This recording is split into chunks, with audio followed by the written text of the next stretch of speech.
জমি নিয়ে কেন এরকম করেছিল? জমি এরকম করেছিল একটা ধর্মীয় প্রতিষ্ঠানে এরকম ঘটনা হতে পারে এটা তো আশাই করি না। আর দ্বিতীয় কথা হচ্ছে এইসবের বিচার, সামাজিক বিচার তো আমরা করতে পারবো না, আইন অগ্রহী। আপনারা দেখছেন আদর্শ তিতুমির পত্রিকার সঙ্গে রয়েছি আমি ধৃতরাষ্ট্র। আজকে আমরা দেখাবো আপনাদের একজন অভ্যাসগত অপরাধী, যে অপরাধী বারবার পুলিশের হাতে ধরা পড়ার পরেও, জেল যাত্রা হওয়ার পরেও তিনি বিভিন্ন মানুষের সঙ্গে প্রতারণা করছেন। একজন রামকৃষ্ণ মিশনের মহারাজকে ফাঁদে ফেলে 2 লক্ষ টাকার ওপরে প্রতারণা করেছেন এবং সেই প্রতারণার দায়ে পুলিশের হাতে গ্রেপ্তার হয়েছেন সেই আইনজীবী। আপনারা জানতে চান আইনজীবীর নাম? দেখুন, আইনজীবীর ফ্যাটার্নিটিতে যারা আছেন, সৎ আইনজীবী, তাদেরকে বিবেচনা করতে বলবো যে এই ধরনের মানুষকে আপনাদের ফ্যাটার্নিটিতে আপনারা ফেলবেন কিনা। এই আইনজীবী দীপঙ্কর চক্রবর্তী, আমরা জানি না কোথায় পড়াশোনা করেছে, কিভাবে আইনের শংসাপত্র জোগাড় করলেন, কিভাবেই বা আদালতে কালো কোট পরে ঘুরে বেড়ানোর সুযোগ পান। এটা আমাদের একটা প্রশ্ন। প্রশ্নটা কেন আমরা করছি আপনারা জানলে খুব হতবাক হয়ে যাবেন যে এই লোকটি যে এই প্রথম পুলিশের জালে গেলেন তা কিন্তু নয়। আমরা সব দেখাবো। পুলিশে ভাষায় যেটাকে বলে অভ্যাসগত অপরাধী বা চিরাচরিত অপরাধী, যারা বারবার মানে অভ্যাসের বা বদ অভ্যাসে বারবার অপরাধ করার লোক, মানে যেই ব্যক্তি বারবার একই ধরনের অপরাধ করে, একবার জেল খেটে আবারও সেই একই অপরাধ করে, পুলিশের ভাষায় এদেরকে বলা হয় অভ্যাসগত অপরাধী। এর মধ্যে উদাহরণ দেওয়া যেতে পারে চোর, পকেটমার, ছিনতাইবাজ, যারা বারবার ধরা পড়ার পরেও হ্যাবিচুয়াল অফেন্ডার বলা হয় যাদের। আজকে আমরা যে খবরটা আপনাদের সামনে তুলে ধরছি, যে লোকটিকে আমরা আপনাদের সামনে দেখাচ্ছি, আমাদের অবাক হয়ে যায় যে এই লোকটি তার গলায় এবিভিপির একটা ব্যাচ লাগানো। মানে এবিভিপি মানে হচ্ছে আপনার বিজেপির যে ছাত্র সংগঠন, তার একটা গলায় একটা মানে আপনার আইডেন্টিটি কার্ড লাগিয়ে মাইক নিয়ে ঘুরছেন, মানে একটা মাইক্রোফোন হাতে নিয়ে প্রচার করছেন। কে এই দীপঙ্কর চক্রবর্তী? আপনারা জানতে চান তো যে এই দীপঙ্কর চক্রবর্তী কোথায় থাকে? খড়দহ থানার মিলনগড়ে থাকে। তার গোটা পরিবার, তার মাও একসময় গ্রেপ্তার হয়েছিলেন এই প্রতারণা করার দায়ে, তার বাবাও গ্রেপ্তার হয়েছিলেন। তিনি তো বারবার গ্রেপ্তার হচ্ছেন।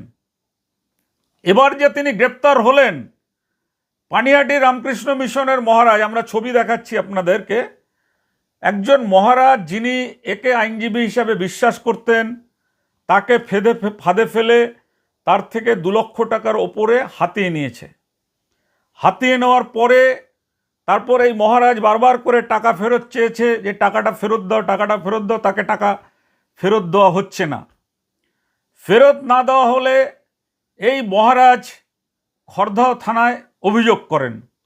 খড়দহ থানার পুলিশ মানে এই বিষয়টা জানার পরে খুব সক্রিয়ভাবে এই যে দীপঙ্কর চক্রবর্তী খড়দহ থানার মিলনগড়ে যেখানে তার বাড়ি থেকে এসে তাকে পুলিশ গ্রেপ্তার করে।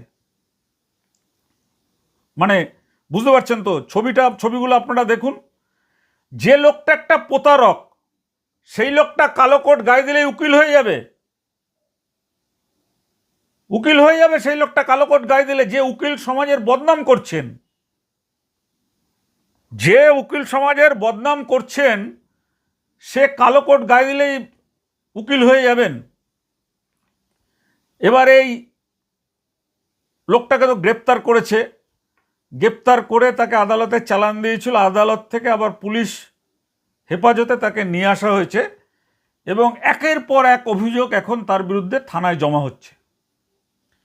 এ কিন্তু যে আজকের যে আমরা যেটা বললাম হ্যাবিচুয়াল অফেন্ডার, কেন বললাম আমরা কিন্তু প্রমাণ দিয়ে আপনাদের দেখাবো।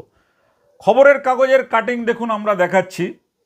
বছর কয়েক আগে ব্যারাকপুর যে ট্রাফিক পুলিশের যে একটা কিয়ক্স রয়েছে, সেই কিয়ক্সের সামনে তাদের একটা গাড়ি ধরা পড়ে। গাড়ি ধরা পড়ার পরে সে কি করে, মানে একটু দূরে সরে গিয়ে হুগলি জেলার গোঘাটের বিধায়ক মানস কারক তার নাম করে ফোন করেন পুলিশকে, যে আমি বিধায়ক মানস কারক বলছি, গোঘাটের তৃণমূলের বিধায়ক, আপনারা যে দুজনকে ধরেছেন ওই দুজনকে এক্ষুনি ছাড়ুন, নাহলে কিন্তু আপনাদেরকে সাসপেন্ড করা হবে। পুলিশকে এরকমভাবে ধমক চমক দিচ্ছেন এই দীপঙ্কর চক্রবর্তী নিজে। দেওয়ার পরে পুলিশের সন্দেহ হয়, পুলিশ সঙ্গে সঙ্গে ওই গোঘাটের যে বিধায়ক ছিলেন মানস কারক তাকে ফোন করেন। ফোন করার পরে সেখান থেকে জানিয়ে দেওয়া হয়, যে উনি তো শুনে অবাক যে এই ধরনের কোনো বিষয়ে তিনি ফোনও করেননি বা এই ধরনের ঘটনা তার জানাও নেই। এরপর পুলিশ তাকে গ্রেপ্তার করে, টিটাগড় থানা গ্রেপ্তার করে আদালতে চালান করে, সেখান থেকে তাকে জেলে পাঠানো হয়। জেল খাটলেন একবার, তারপরেও শান্ত হলেন না। তারপর কি করলেন, তারপর এক মহিলাকে গ্রেপ্তার করেছিল, খড়দা থানাতে গ্রেপ্তার হয়েছিল। সেই সময়তে খড়দা থানাতে ফোন করে বলছেন যে আমি কলকাতা পুলিশের সুপার বলছি।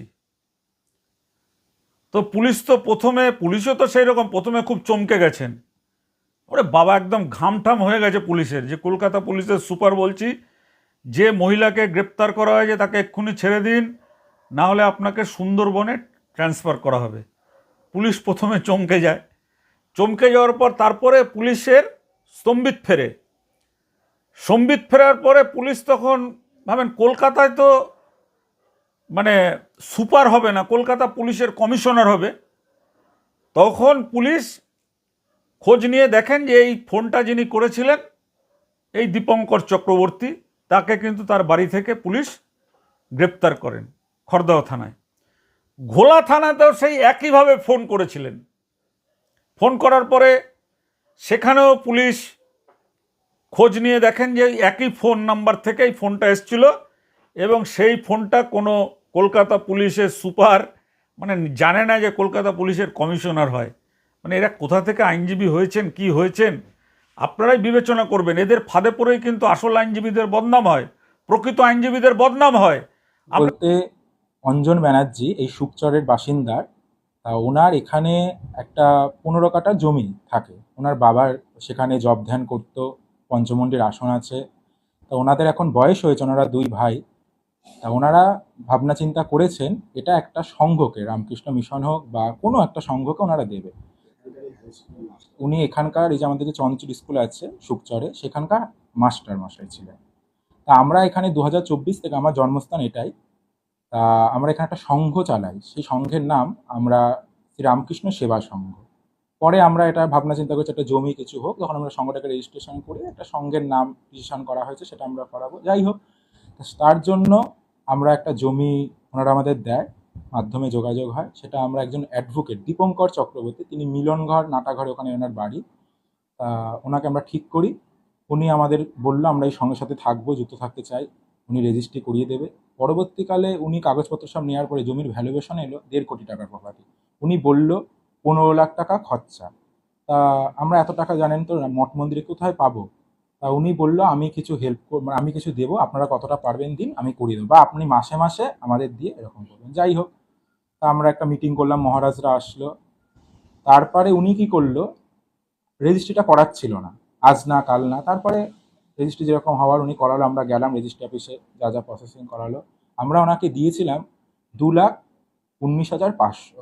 জমির যে মালিক তিনি আমাদের 1 লাখ টাকা দিয়েছিলেন। কেন দিয়েছিল, এই জমিতে একজন নারায়ণ শিলার তার সেবার জন্য উনি 1 লাখ টাকা দিয়েছিলেন। তো সেটা উনি প্রথম আমাকে 20,000 টাকা দিয়েছিল, সেটা ওনার ওই জঙ্গল হয়ে গেছিলো, জমিটা পরিষ্কার করেছিলাম। তারপরে 80,000 টাকা ওনার কাছে আমি একসময় আসি, না ওটা যদি আপনি দেন, রেজিস্ট্রির তো কিছু খরচা আছে। আর এখানে একজন সংঘের আমারই মা, তিনি তার কিছু গয়না বিক্রি করে 1,40,000, সেটা আমাদের এই ঠাকুরকন্যার আছে সেখানে বিক্রি করা হয়। দীপঙ্কর চক্রবর্তী নিজেও গেছিলো, আমাদের সংঘের আরও 2-3 জন ছিল, সেই টাকাটা উনি নেয়, সেটা আমাদের সই বাবদ সবই করা আছে। তারপরে কি হলো, রেজিস্ট্রি করানোর পরে আমরা জানি যত রেজিস্ট্রি হয়ে গেছে, তার একদিন পরেই এই সঙ্গের সাথে একজন আছেন যার মাধ্যমে আমরা জমিটা পেয়েছি। তা ওনার আমার নামে একটা মিথ্যা মামলা সাজিয়ে খর্দা থানায় এফআইআর করলো। ওনাকে ভাগে ভাগে টাকা দিয়েছি, প্রথমে 80 সকালবেলাতে 28 তারিখে, 28/4/2026, রাত্রেবেলা 1,40,000। বাকি টাকাটা আমরা নিশ্চয়ই ফেরত পাবো, তাকে জানালাম। সে আমাদের ফোন ধরছেন এবং আমাদের সঙ্ঘের লোককে বিভিন্ন হুমকি দিচ্ছে। তারপরে বিভিন্ন ফোন আসছে, আমাকে বিভিন্ন, আমি ভয় পেয়ে গেলাম।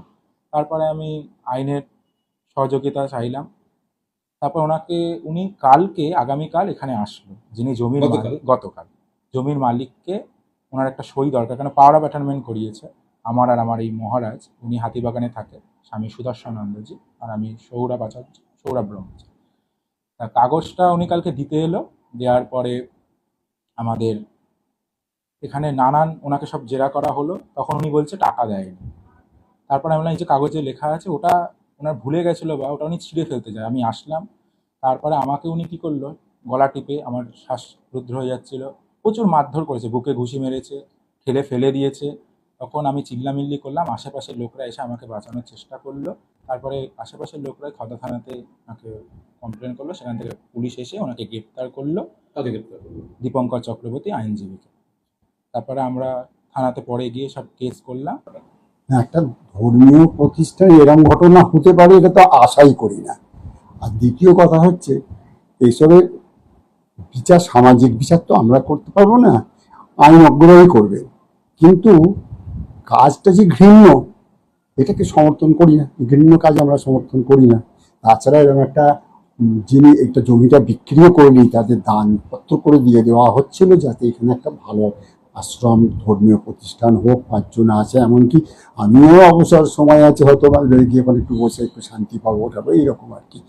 সেই জন্য বাবা এই কাজ করতেন, অনেকেই কিনতে এসছেন, বিক্রি করিনি। এটা এইভাবে এরকম দেবো ঠিক করেছিলাম, সেই হিসেবে দিয়েছি। সেটা যে ঘুরে এইভাবে অন্যদিকে ঘুরে যাবে, হ্যাঁ, প্রতারণা হবে, এটা তো বুঝতে পারিনি। বিচার ব্যবস্থা সুবিচার করুক এবং তাকে কঠোর থেকে কঠোরতম শাস্তি দেওয়া হোক, যেহেতু সে আইন। পরে আপনাদেরকে দেখাবো যে কিভাবে আদালতের মধ্যে বিচারকের সামনে আইনজীবী ফ্যাটার্নিটি এই অজুহাতে এই কথা তুলে একজন বিচার প্রার্থীকে মারধর করা হচ্ছে, আমরা দেখাবো আপনাদেরকে।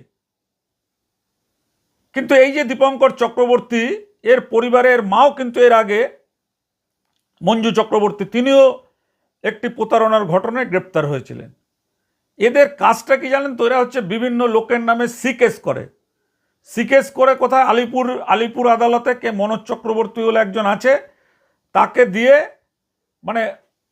নকল সই, নকল সব কিছু করে সিকেস করে এবার আপনার বাড়িতে নোটিশ পাঠাবে, এবার আপনাকে ছুটুন, আপনি আলিপুর কোর্টে ছুটুন। এরকম অনেকগুলো কেস কিন্তু এদের আমাদের হাতে এসছে। সবচাইতে যেটা বড় কথা, যে এই দীপঙ্কর চক্রবর্তীর ভাই যে রয়েছে, তার ভাই কিন্তু সিভিক ভলেন্টিয়ারের কাজ করেন এবং একজন উচ্চ পদস্থ পুলিশ অফিসারের অফিসে কাজ করেন, যার ফলে এর যে দীপঙ্করের গলা উঁচু হয়ে যায়। ভাই সিভিক ভলেন্টিয়ার আর দাদা আইনজীবী। তো আজকের তাকে গ্রেপ্তার করেছে খর্দা থানার পুলিশ, অভিযোগ পাওয়ার সঙ্গে সঙ্গেই। আর আমরা যে ঘটনাটা আপনাদেরকে দেখিয়েছিলাম, সন্তু দাস আইনজীবী, তার থেকে যে 1 লক্ষ টাকা ঘুষ নিয়েছিলেন, তাতে কিন্তু এই লোকটিরও যুক্ত রয়েছেন। এবং এই লোকটিও স্থানীয় বিজেপির নেতার নাম বলছেন যে উনি আসবেন, মাছ ভাত খাওয়া হবে, সেখানে আমি আছি। আপনারা তো এই ভিডিওটা শুনেছেন, অডিওটা। তো এই দীপঙ্কর চক্রবর্তীকে গ্রেপ্তার করা হয়েছে। এটা বলতে চাই যে এই ধরনের যারা প্রতারক রয়েছেন, তারা আইনজীবী হন, আইপিএস অফিসার হন, আইএএস অফিসার হন, যেই হন না কেন, আদর্শ তিতুমির পত্রিকা কিন্তু ছেড়ে কথা বলবে না। অনেক সোশ্যাল মিডিয়া মিনমিন করে বলছেন। আমরা দেখাবো আপনাদের, যার একটা সামান্য যোগ্যতা নেই, প্লেনে করে ঘোরাফেরা করছেন, বিভিন্ন বড় বড় জায়গায় যাচ্ছেন কালো কোট গায়ে দিয়ে, যারা যিনি একটা লাইন লিখতে বললে তার প্যান্ট হলুদ হয়ে যাবে, তিনি হয়ে গেছেন আইনজীবী। আর তাকে আবার সমর্থন যোগাচ্ছেন কারা? তারই মতন কিছু যারা দোসর রয়েছেন। মানে এখন তো দেখুন, আমরা এই কথা বলি, বারবারই বলি, যারা প্রকৃত আইনজীবী রয়েছেন তাদের প্রতি তো আমাদের শ্রদ্ধা রয়েছে, কিন্তু যারা লেখাপড়া করলো না, যারা কিছু করলো না, 2 লক্ষ টাকা 3 লক্ষ টাকা খরচা করে বিহার থেকে উত্তরপ্রদেশ থেকে একটা সার্টিফিকেট কিনে নিয়ে এসে তারপর নিজেকে আইনজীবী পরিচয় দিয়ে আইনজীবীর যে আসল কাজ, আইনজীবী হওয়ার সময় যে শপথ নিতে হয়, সেই শপথ ভুলে গিয়ে অনৈতিক কাজ করবে, আমরা কিন্তু চুপচাপ করে বসে থাকবো না। আজকের এই পর্বে আমরা আপনাদেরকে দেখালাম যে এই আইনজীবী ব্যক্তি, যিনি নিজেকে আইনজীবী পরিচয় দেন এবং কোর্টেও কালো কোট পরে ঘুরে বেড়াতে তাকে দেখা যায়, আমরা তো সব ছবিগুলো আপনাদেরকে দেখালাম। এই লোকটির কঠোর শাস্তি চাই এবং আগামী পর্বে আমরা দেখাবো এই লোকটি আরও কী কী অপরাধের সঙ্গে যুক্ত রয়েছেন। এত অপরাধ করার পরও তিনি আবার কিভাবে এবিভিপির ওই গলায় ব্যাজ ঝুলিয়ে, গলায় আই কার্ড যেটাকে বলে সেটা ঝুলিয়ে কিভাবে তিনি মানে বিজেপির সমর্থক হয়ে গেলেন। বিজেপির যারা নেতা তারা জানেন না যে এই লোকটা 2 নম্বরই কাজ করেন, এই লোকটা অসামাজিক কাজ করেন, এই লোকটা সমাজকে ক্ষতি করছেন, এই লোকটা একটা হ্যাবিচুয়াল অফেন্ডার, একটা অভ্যাসগত অপরাধী, চিরাচরিত অপরাধী। আজকের এই খবর আপনাদের সামনে আমরা তুলে ধরলাম। আপনাদের যদি এই খবর ভালো লাগে বেশি বেশি করে শেয়ার করবেন, মানুষকে জানাবেন, মানুষকে চিনিয়ে দেবেন যে এই লোকটি আইনজীবীর ভেগ ধরলেও আসলে সে আইনজীবীর ভেগ ধরে মানুষকে ঠকায়। মহারাজও তার হাত থেকে বাঁচতে পারেনি, মহারাজকেও দিতে হয়েছে তার ফাঁদে পড়ে 2 লক্ষ টাকার বেশি টাকা মহারাজের থেকে নিয়ে চৌপাট করেছে, লোপাট করেছে। এই ধরনের খবর জানতে হলে আমাদের চ্যানেলটাকে সাবস্ক্রাইব করবেন এবং এই গোটা ঘটনাটি আমাদের ক্রাইম রিপোর্টার সুরেন্দ্র কুমার সিং অন্তর্তদন্ত চালিয়ে তুলে নিয়ে এসছেন আপনাদের জন্য, আপনাদেরকে সচেতন করার জন্য, যাতে এই ধরনের ঘটনা আর না ঘটে। আজ এ পর্যন্ত ভালো থাকবেন। আগামী কোনো পর্বে আবার দেখতে পাবেন এই ধরনেরই সংবাদ, যা কোথাও আপনারা কখনো খুঁজে পান না, দেখতে পান না। সেই খবরই দেখবেন আমাদের আদর্শ তিতুমির পত্রিকা, তিতুমির নিউজ বাংলা, সংবাদ তিতুমিরের চ্যানেলে। নমস্কার।